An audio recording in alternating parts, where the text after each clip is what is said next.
Mr. Black Teacher chakwachi ya lero lachitatu pa 21 January chaka cha 2026. Ma headlines tiyambire ndi Donald Trump. Much always. Donald Trump zolo tinagamba zoti amakalankhula ku World Economic Forum ku Switzerland Davos.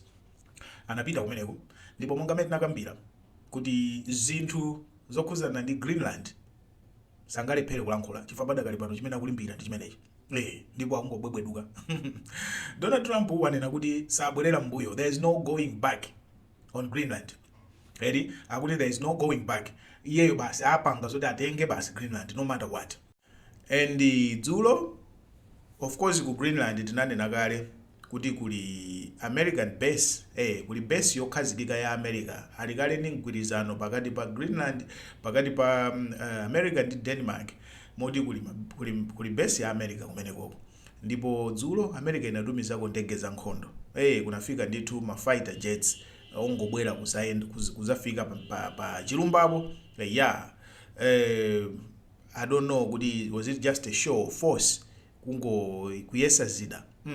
Komano ndege inafika hapo ndito. Chinanso chochitisa chidwi ndi zimene Russia yalankhula. Kudzera mwa neneli wa Russia uja Lavrov. Lavrov si neneli wa Russia, koma ndi foreign affairs minister, minister wa foreign affairs wa Russia. Walankhula kuti Greenland is not a natural part of Denmark. And the statement imeneyi yabwera nthawi yolakwika yofunanso kupanga complicate zinthu. Donald Trump afuna kutenga Greenland. Iye akumanena kuti Russia tikapanda kuitenga ifeyo Russia ibwera isatenge. Chifukwa Donald Trump akuti akudziwa ali ndi intelligence yonena kuti Russia ndi China they want Greenland. China inakana kuti no, don't do zinthu zakozo by using our name. Don't throw our name into the mud. Zilankhula zimene zipanga zako zimene ufuna zipanga mosaike usagwiritse ntchito dzina lathu. That was China. China denied, said no. But now Russia malomokana kuti ya mutina mizira ife sili kufuna Greenland. Ndi akubwera so ndi statement yonena kuti yani actually Greenland yo sikuti ndi ya Denmark yayi. It's not a natural part of Denmark.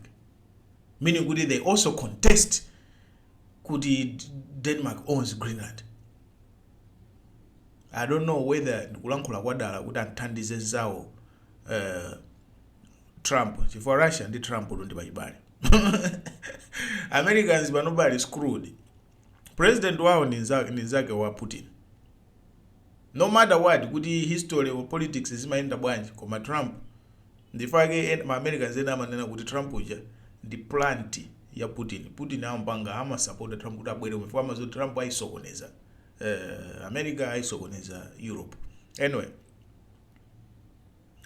talking about ubale wa Trump ndi Putin.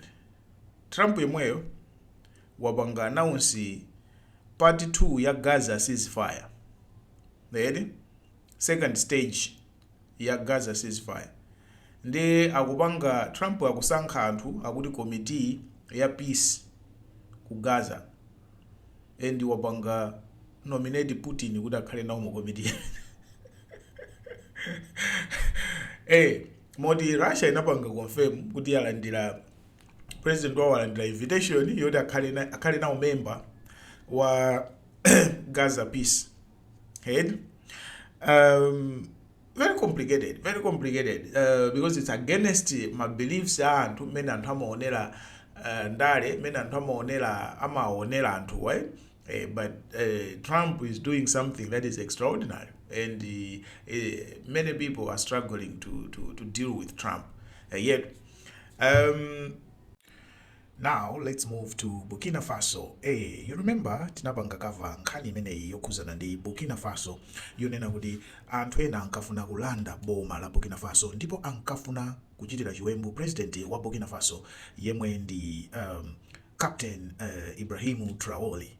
And munthu amene ananenedwa kapena anachulidwa kuti ndi mastermind kapena otsogolera plan ya chiwembu chimenechi anali president wakale yemwe nayenso anali msilikali ndipo analandidwa pandowu ndi Captain Ibrahim Traore. Ndiye mtsogoleri ameneyi adathawira ku Togo, ku dziko la Togo, ndi kumene amabisala.